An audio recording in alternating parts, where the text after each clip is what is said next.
O que você vai ouvir agora não está registrado nos livros que as crianças leem nas escolas brasileiras. Este relato faz parte de um arquivo militar rasurado, recuperado das cinzas de um incêndio que deveria ter apagado a verdade para sempre. A história oficial nos diz que os voluntários da pátria marcharam cobertos de glória e honra para defender as fronteiras do Império. Mas os documentos secretos, guardados sob selos de confidencialidade por mais de um século, contam uma versão muito mais sombria. A Guerra do Paraguai não foi vencida apenas por generais de farda engomada, mas por homens que sequer tinham uma pátria para chamar de sua. Homens que sangraram por uma liberdade que o Estado brasileiro nunca teve a intenção real de entregar. Antes de mergulharmos nesse labirinto de traição e fogo, peço que você se inscreva no canal e dê uma nota de 0 a 10 para este mistério nos comentários. Sua presença aqui é o que mantém essas histórias esquecidas vivas, e eu garanto que o desfecho deste caso vai mudar sua percepção sobre a justiça. Bento não era um soldado de carreira, nem um entusiasta da monarquia.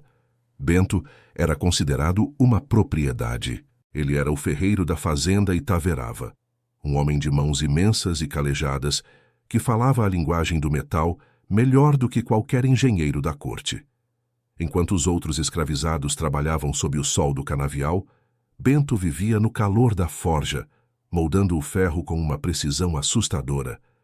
Ele conhecia o ponto exato de ruptura de cada liga metálica e o som que o aço fazia quando estava prestes a ceder. Essa habilidade técnica o tornava valioso demais para o barão de Itaverava, um homem cuja influência política só era superada por sua arrogância. Mas em 1865, o valor de Bento mudou de natureza quando o destino bateu à porta da Casa Grande com uma convocação militar. O herdeiro do barão, um jovem fidalgo criado entre sedas e livros, foi convocado para lutar nas frentes de batalha do Mato Grosso e do Paraguai. O pânico tomou conta da família Itaverava, pois o rapaz não possuía estômago para a lama, muito menos para o som dos canhões inimigos. O barão, vendo sua linhagem ameaçada pela guerra, arquitetou um plano que cheirava a covardia e oportunismo. Ele mandou chamar Bento à calada da noite, longe dos olhos dos outros trabalhadores, para selar um pacto nas sombras. O documento, assinado com o imponente timbre imperial, trazia uma promessa que Bento esperava por toda a sua vida: a alforria imediata após o fim do conflito. Bento iria para a guerra no lugar do filho do barão, assumindo sua identidade e seu fardo em troca de um pedaço de papel que lhe daria o direito de ser gente. Bento aceitou, não por patriotismo, mas porque aquela era a única saída de um inferno para entrar em outro. Ele partiu para o fronte carregando o nome de um covarde, mas levando consigo a força de um titã que o exército paraguaio jamais esqueceria. Nas trincheiras lamacentas de Curupaiti, o ferreiro revelou uma característica que deixou os oficiais brasileiros perplexos e, em alguns casos, temerosos. Bento não era apenas um homem forte. Ele possuía uma intuição balística e mecânica que beirava o sobrenatural. Enquanto os tenentes e capitães se perdiam em mapas imprecisos e cálculos teóricos, Bento observava o horizonte e sentia o perigo. Ele conseguia calcular o ângulo exato de queda dos projéteis inimigos apenas pelo estalido seco do disparo feito a quilômetros de distância. Logo, o ferreiro da Itaverava tornou-se indispensável para a artilharia brasileira, operando milagres com o que restava dos acampamentos. Ele aprendeu a consertar canhões que os engenheiros do exército já haviam condenado ao ferro velho, usando apenas ferramentas improvisadas e sua intuição. Bento criava cargas explosivas com sobras de pólvora e sucata, transformando restos de metal em armas letais contra as fortificações paraguaias. Sem que o comando oficial admitisse, Bento se tornou o líder silencioso do 21º Batalhão, o homem que os soldados brancos buscavam com o olhar quando o pânico se instalava. Ele era o primeiro a avançar e o último a se retirar, protegendo jovens que, em solo brasileiro, seriam seus senhores. Mas enquanto Bento salvava vidas no campo de batalha, uma traição silenciosa estava sendo tecida a milhares de quilômetros dali. O barão de Itaverava acompanhava o progresso da guerra através dos jornais da corte, mas seu interesse não era o triunfo do Brasil. Ele monitorava as listas de baixas com a esperança velada de que Bento nunca retornasse para cobrar a promessa de liberdade. Para o barão, Bento era uma ferramenta que estava sendo usada até o limite, e ferramentas descartáveis não deveriam ter voz após o serviço cumprido. Ele começou a mover suas peças na burocracia provincial, utilizando sua influência para alterar registros e apagar vestígios do acordo. Enquanto Bento sobrevivia à fome devastadora, à cólera que dizimava batalhões inteiros e ao aço paraguaio, o inimigo mais perigoso estava em casa. O herói de Curupaiti não sabia que, para o Estado que ele defendia, sua existência estava sendo sistematicamente apagada dos registros oficiais. 5 anos depois, quando os últimos tiros cessaram e o Paraguai estava em ruínas, Bento iniciou sua jornada de volta ao Brasil. Ele carregava no peito uma medalha de bravura por ter salvado um regimento inteiro de uma emboscada fatal. E no bolso de sua farda rasgada pelo tempo e pelo combate, ele guardava o documento que era mais valioso do que qualquer condecoração de ouro. O papel da alforria, assinado pelo próprio barão e selado com o timbre imperial, era o seu passaporte para uma nova vida. Bento caminhava com a cabeça erguida, acreditando que o sangue que derramara na lama de Humaitá havia lavado sua condição de escravizado. Mas ao cruzar o portão de ferro da fazenda Itaverava, o que ele encontrou não foi o reconhecimento, mas um silêncio sepulcral que gelou sua alma. A recepção de Bento não teve fanfarras, nem agradecimentos por ter servido no lugar do filho do patrão. O barão de Itaverava, agora um homem ainda mais influente na política da província, recebeu-o na varanda com um olhar de desprezo absoluto. Quando Bento estendeu o documento de sua alforria, esperando o abraço da liberdade, o barão soltou uma gargalhada que ecoou como um chicote. Ele informou a Bento que aquele papel não passava de uma falsificação grosseira e que não havia nenhum registro de sua participação na guerra. Nos livros militares da província, quem havia lutado e se tornado herói fora o filho do barão, que passara os últimos 5 anos escondido em estâncias no sul. O nome de Bento fora arriscado com uma tinta preta e espessa em todos os documentos que poderiam provar sua identidade. Bento tentou argumentar citando os nomes dos oficiais que testemunharam sua bravura e os soldados que ele carregou nos ombros. Mas o barão foi implacável. Todas as testemunhas haviam desaparecido, foram compradas ou simplesmente se recusaram a falar contra um homem tão poderoso. O juiz de paz local, compadre do barão e frequentador assíduo de seus jantares, declarou que Bento era um desertor ou um impostor tentando se aproveitar da guerra.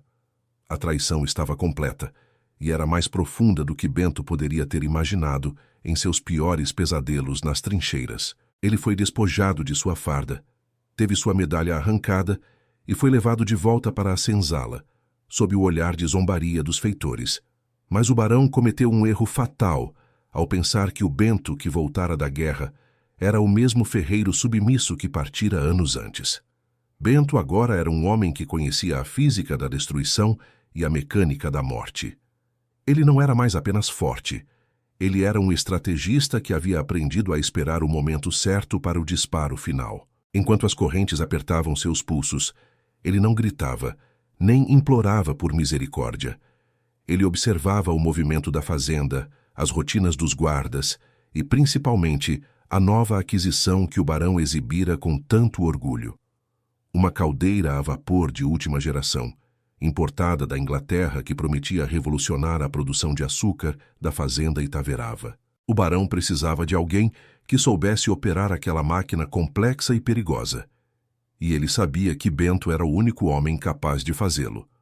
O plano do barão era simples: usar a inteligência de Bento para aumentar sua fortuna e, depois que a máquina estivesse funcionando perfeitamente, livrar-se dele para sempre. Ele acreditava que, mantendo Bento sob vigilância constante e ameaças, conseguiria extrair o conhecimento técnico do ferreiro sem dar nada em troca. Bento aceitou a tarefa de operar a caldeira com uma obediência que deveria ter levantado suspeitas em qualquer homem menos arrogante que o barão. Durante semanas, ele trabalhou dia e noite no coração da casa de máquinas, ajustando válvulas, lubrificando engrenagens e estudando cada centímetro do metal britânico. Ele se tornou tão indispensável que o barão começou a relaxar a guarda, acreditando que o ferreiro havia finalmente aceitado seu destino de servidão. Mas Bento não estava consertando uma máquina de moer cana. Ele estava preparando o cenário para o seu último ato de guerra. O ambiente na casa de máquinas era um inferno de calor, óleo e barulho ensurdecedor, o lugar perfeito para um homem que havia renascido entre os canhões de Curupaiti. Bento sabia que a pressão estava subindo, não apenas dentro dos tubos de aço da caldeira, mas no ódio que ele guardava no peito. Ele começou a fazer pequenas modificações nas válvulas de segurança, alterações que nenhum olho leigo conseguiria detectar. Ele estava transformando aquela maravilha da engenharia moderna em uma bomba-relógio com o poder de destruir tudo ao seu redor. E ele sabia exatamente quem queria que estivesse presente quando o metal atingisse o seu ponto de ruptura. O barão, movido pela ganância e pelo desejo de humilhar Bento uma última vez, marcou uma inspeção final na tarde mais quente do ano. Naquela tarde, o ar estava tão pesado que parecia que a própria natureza estava prendendo a respiração. O barão entrou na sala da caldeira com suas roupas finas, reclamando do calor e exigindo que Bento mostrasse a potência máxima da produção. Ele queria ver o vapor rugir, queria sentir o chão tremer com a força de sua nova riqueza mecânica. Bento olhou para o seu antigo senhor e, pela primeira vez em anos, deu um sorriso que não continha nenhuma amargura, apenas uma clareza mortal. Com um movimento rápido, treinado em anos de combates corpo a corpo, Bento posicionou-se entre o barão e a saída. O barão, confuso com a insolência, começou a gritar ordens, mas o som que saiu de sua boca foi abafado por um estalido metálico que selou seu destino. Bento havia trancado a pesada porta de ferro da sala de máquinas, deixando apenas a si mesmo e o barão confinados no coração da fornalha. O pânico finalmente atingiu o rosto do nobre, quando ele percebeu que a hierarquia social não significava nada diante de uma caldeira superaquecida. Lá fora, os feitores e guardas ouviram o início de uma discussão, mas logo o som foi substituído por algo muito mais sinistro. Bento começou a alimentar a fornalha com uma fúria que parecia vir do próprio centro da terra. Cada tora de madeira que ele lançava nas chamas era um ano de escravidão. Cada fagulha era uma promessa de liberdade que havia sido rasgada. O barão começou a implorar, oferecendo ouro, terras e a alforria que ele havia negado, mas Bento apenas apontou para o manômetro. O ponteiro já havia entrado na zona vermelha, e o metal da caldeira começava a emitir um lamento agudo, como se estivesse gritando de dor. Bento não buscava uma fuga. Ele buscava a justiça que os tribunais e o império lhe negaram sistematicamente. Ele olhou para o barão e pronunciou as palavras que seriam ouvidas por gerações naquelas terras de açúcar e sangue. O senhor queria ver a força do vapor, disse Bento com a voz calma de quem já cruzou o Rio da Prata sob fogo. Agora, o senhor vai sentir o peso da verdade que tentou queimar. E enquanto o barão se encolhia no canto da sala, Bento pegou a última tora de lenha e preparou-se para o fim. O estrondo que se seguiu não foi apenas o som de metal se partindo, foi o som de uma era chegando ao fim. A explosão da caldeira da fazenda Itaverava foi ouvida a quilômetros de distância. Um trovão que sacudiu as fundações da casa grande e iluminou o céu como um novo sol. Destroços de ferro e madeira foram lançados aos ares, destruindo completamente a estrutura da usina e silenciando os gritos do barão para sempre. Quando a fumaça finalmente baixou e os sobreviventes se aproximaram dos escombros, o que encontraram foi algo que desafiava a lógica. No centro do desastre, pregado no único poste que permanecera de pé contra todas as leis da física, havia um objeto que brilhava intensamente. Era a medalha de bravura de Bento, protegida por uma pequena caixa de ferro que ele mesmo forjara para resistir ao calor extremo.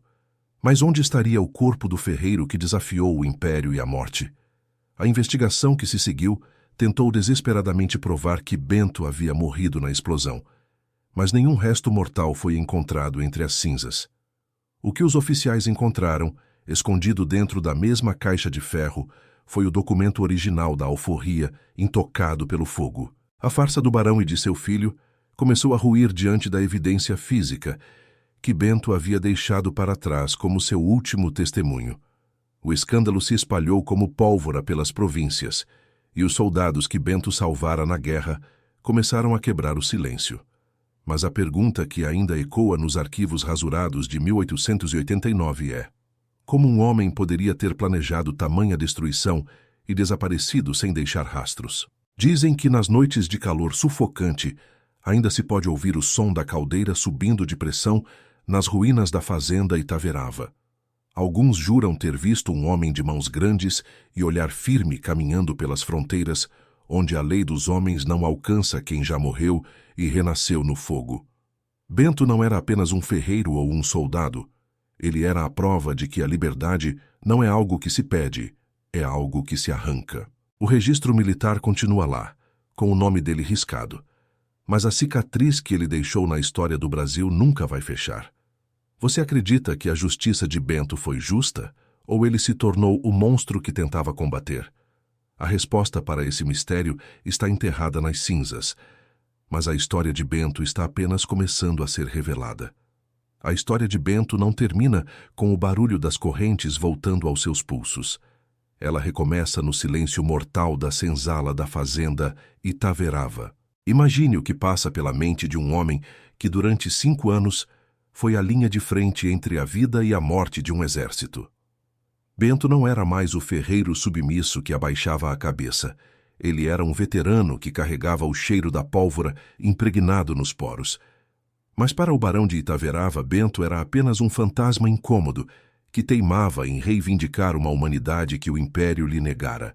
O retorno de Bento à fazenda foi marcado por um castigo que visava não apenas ferir o corpo, mas estilhaçar a alma de quem conheceu a liberdade no campo de batalha.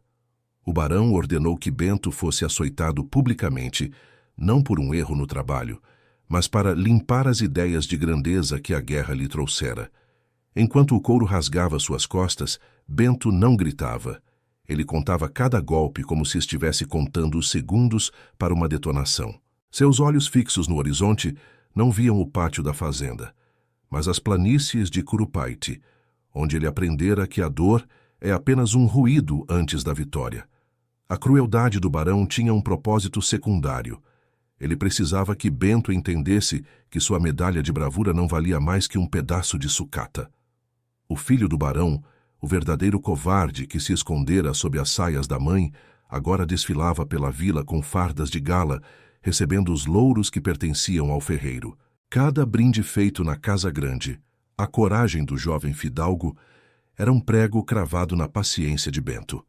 Mas o destino, em sua ironia mais ácida, preparava um cenário onde a inteligência de Bento seria a única salvação para a fortuna daquela família.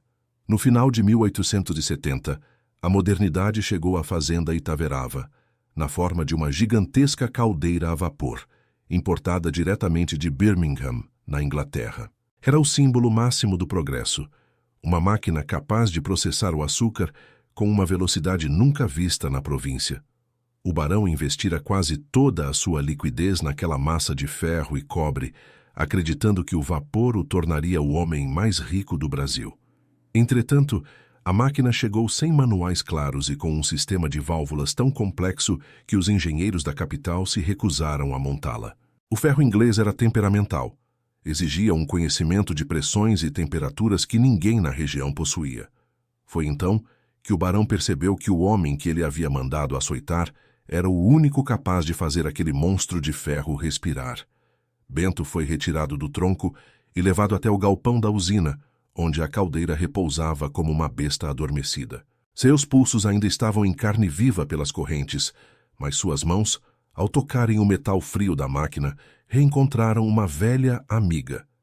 Ele reconheceu a engenharia. Era a mesma lógica dos canhões de grosso calibre que ele consertara sob o fogo paraguaio.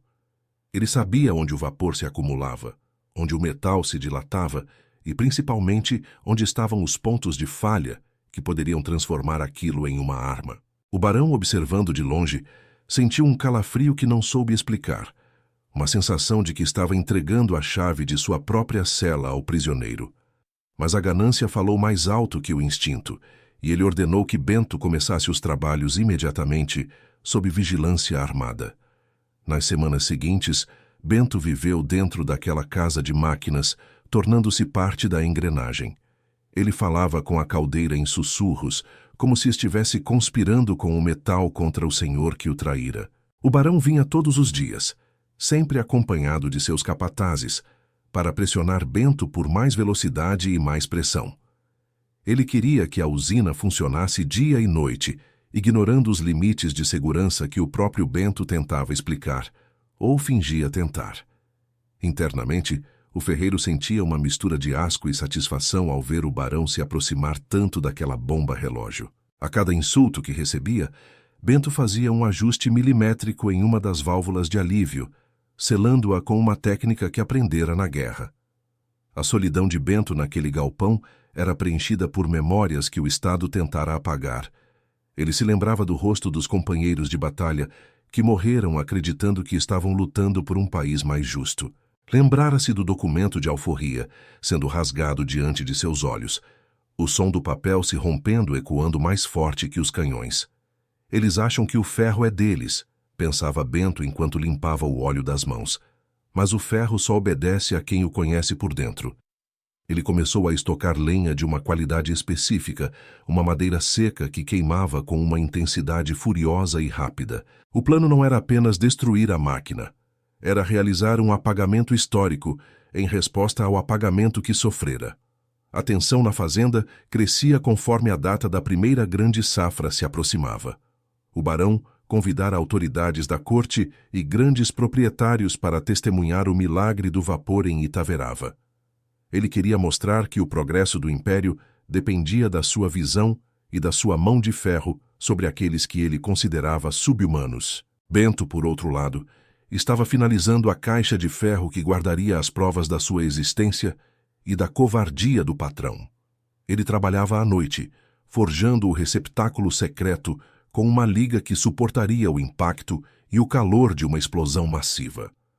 A medalha de guerra e o rascunho do documento original, que ele conseguira resgatar dos restos do escritório, foram depositados ali como sementes de uma verdade futura. O dia da inauguração amanheceu com um calor opressor, um mormaço que parecia antecipar a tragédia. Bento acordou com a certeza de que aquele seria o último dia em que sentiria o cheiro do açúcar queimado naquela fazenda. Ele preparou a caldeira com uma precisão cirúrgica, elevando a temperatura de forma lenta e constante, para que ninguém percebesse o perigo iminente. O barão chegou cedo, vestido com suas melhores roupas, exalando uma arrogância que preenchia todo o galpão. Ele começou a dar ordens contraditórias, gritando com Bento, e exigindo que o manômetro subisse ainda mais rápido. Bento apenas assentia, movendo-se entre as sombras das tubulações com a agilidade de um espectro que conhece cada canto de sua morada. "Você é lento como um bicho, Bento", gritava o barão, chutando uma das ferramentas de ferro no chão. "Esta máquina custou uma fortuna e eu quero que ela mostre porque sou o dono desta terra e de todos vocês." Bento olhou diretamente nos olhos do barão, um ato de insolência que normalmente resultaria em chicotadas, mas algo no olhar do ferreiro fez o nobre recuar um passo. Era o olhar de um artilheiro que já viu o fim do mundo e não teme o que vem a seguir. Bento deu as costas ao senhor e caminhou até a alavanca principal, o coração batendo no ritmo das batidas do pistão. Ele sabia que o momento da virada havia chegado, e a informação que ele guardara por meses estava prestes a ser revelada pelo fogo. O som da caldeira mudou de um ronronar rítmico para um uivo metálico que fez os vidros das janelas vibrarem. O barão, ignorante sobre o funcionamento interno, achou que aquele era o som da potência máxima e começou a rir, vitorioso. Mas Bento sabia que aquele era o som do metal atingindo o seu limite de fadiga, o grito de protesto do ferro inglês. Ele sinalizou para os outros trabalhadores saírem do galpão, alegando que precisava fazer um ajuste final e perigoso que só ele conhecia. Os homens, sentindo o terror que emanava da máquina e do olhar de Bento, fugiram sem olhar para trás. Restaram apenas Bento, o barão, e a promessa de uma justiça que não viria dos tribunais de papel. O barão finalmente percebeu que algo estava errado quando viu Bento trancar a única saída e guardar a chave entre as vestes. "O que você está fazendo, seu insolente? Abra esta porta agora!"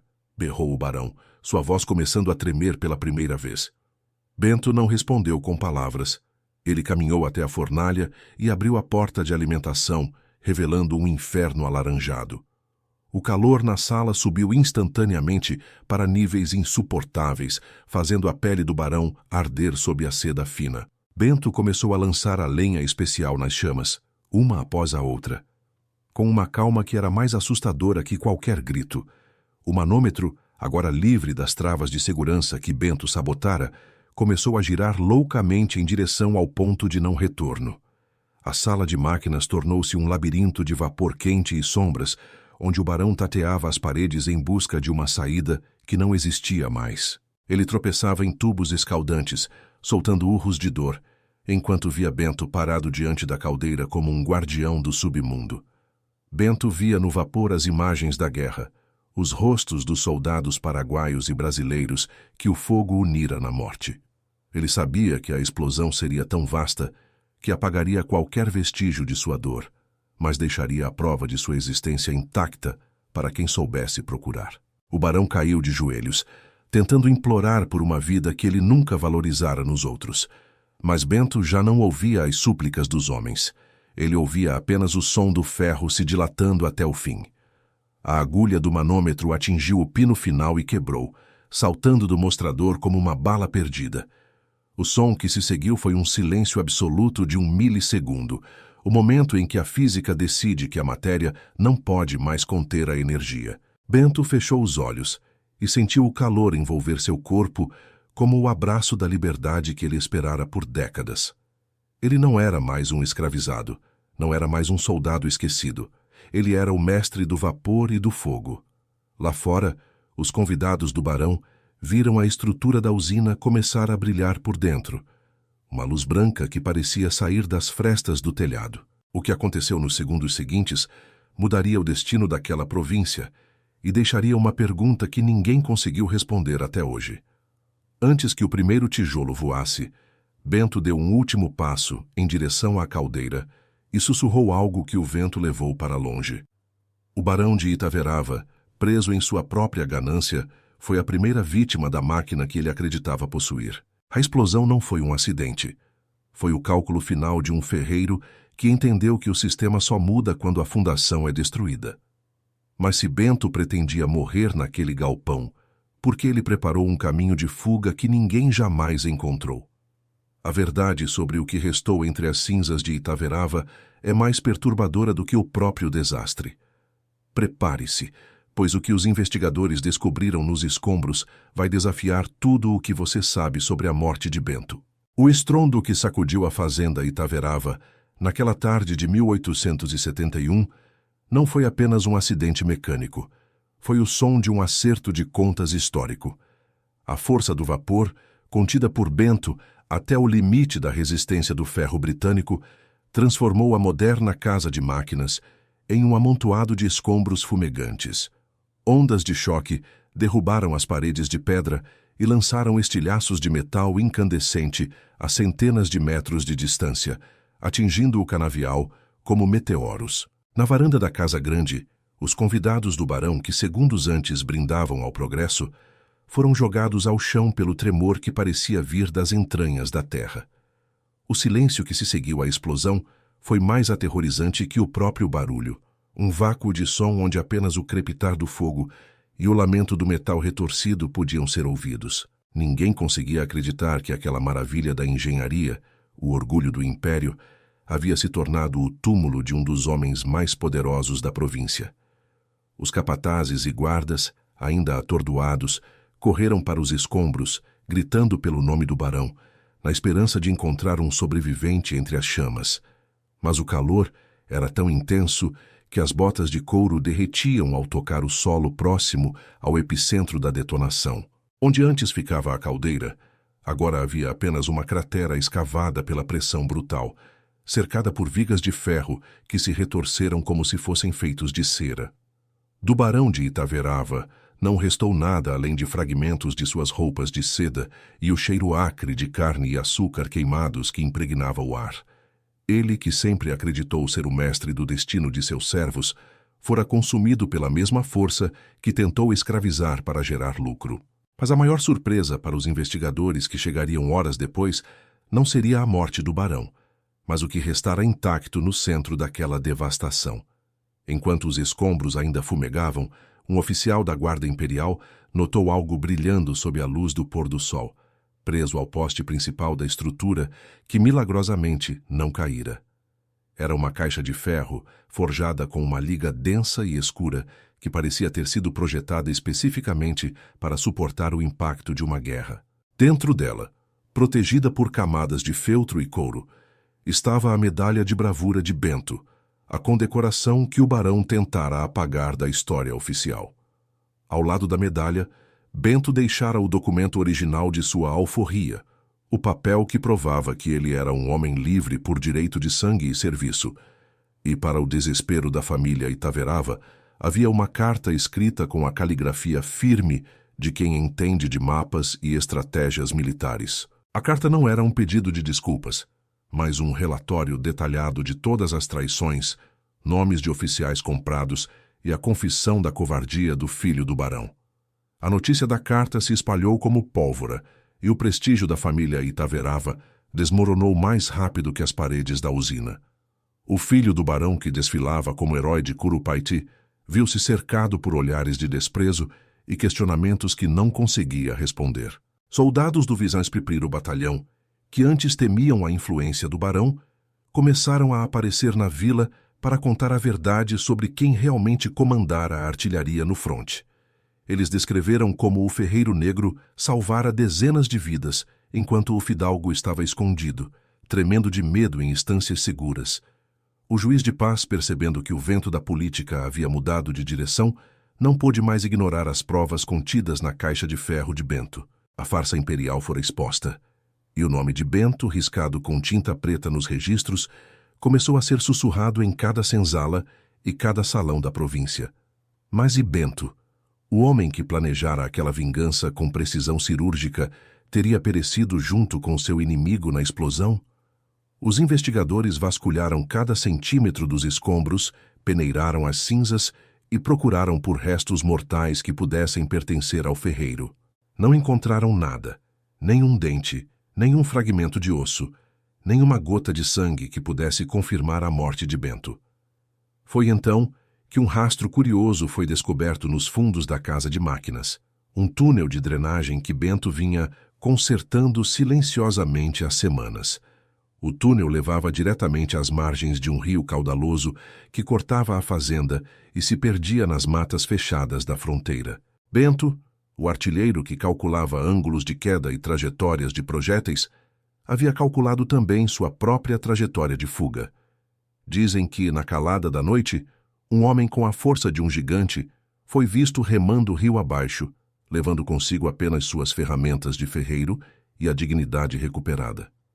As autoridades imperiais montaram buscas por meses, oferecendo recompensas que atraíram capitães do mato e mercenários de todo o país. Mas como capturar um homem que aprendeu a viver nas sombras das trincheiras e que conhecia as estrelas melhor do que os caçadores conheciam a terra? Bento desapareceu na vastidão do Brasil, tornando-se uma lenda entre aqueles que ainda sonhavam com a liberdade que o papel nunca lhes deu. Dizem que ele se refugiou em um quilombo escondido nas profundezas do Mato Grosso, onde usou seu conhecimento de metalurgia para forjar ferramentas para um povo novo. Lá ele não era mais uma propriedade, mas um ancião respeitado, o homem que venceu uma guerra no Paraguai e uma tirania em casa. A fazenda Itaverava nunca se recuperou da explosão e do escândalo que se seguiu à morte do barão. As dívidas acumuladas para a compra da caldeira e a perda do prestígio político levaram a propriedade ao leilão poucos anos depois.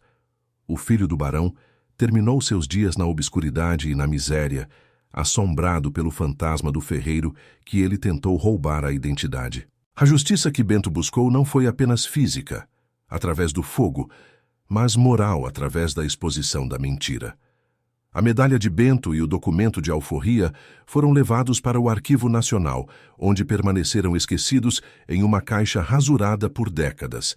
Mas a história, assim como o vapor sob pressão, sempre encontra uma maneira de escapar e quebrar o silêncio imposto pelos poderosos. Hoje, quando olhamos para os registros da Guerra do Paraguai, ainda encontramos nomes riscados e histórias que parecem não fazer sentido. Mas o caso de Bento nos lembra que a verdadeira história do Brasil foi escrita com o suor e o sangue de homens que o Estado tentou apagar.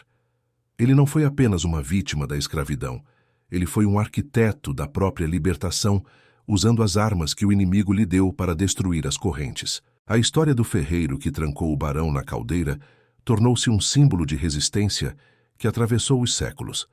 A pergunta que fica para todos nós não é se Bento sobreviveu à explosão, mas se a justiça que ele aplicou ainda ressoa em nossa sociedade hoje. A arrogância do barão ruiu, mas a coragem de Bento permanece como um farol para quem não aceita ser apenas uma peça de inventário. Bento provou que o conhecimento é a ferramenta mais poderosa contra a opressão, e que o ferro pode ser dobrado, mas a vontade de um homem livre é inquebrável. Ele terminou seus dias livre, no sentido mais puro da palavra, longe das senzalas e das casas grandes que tentaram contê-lo. A justiça foi feita, não pelas mãos dos juízes de paz comprados, mas pelas mãos calejadas de quem conhecia o fogo e o ferro. Se você chegou até aqui, dê uma nota de 0 a 10 para a conclusão deste caso histórico nos comentários e se inscreva no canal para não perder os próximos segredos do passado. Sua inscrição ajuda a manter viva a memória daqueles que a história oficial tentou enterrar nos escombros do tempo. Bento partiu, mas o som daquela caldeira explodindo ainda pode ser ouvido por quem sabe que a liberdade nunca é dada de graça. Esta foi a crônica de Bento, o ferreiro de Itaverava, o herói sem nome que forjou seu próprio destino nas chamas da traição. Que sua história sirva de alerta. Nunca subestime o homem que entende a pressão do sistema, pois ele saberá exatamente quando lançar a última lenha. Obrigado por nos acompanhar nesta jornada imersiva pelas sombras do Brasil imperial. Nos vemos no próximo mistério, onde a verdade está sempre escondida atrás de um selo de confidencialidade que estamos prestes a quebrar. A história é implacável, e a justiça, mais cedo ou mais tarde, sempre encontra o seu caminho através do fogo.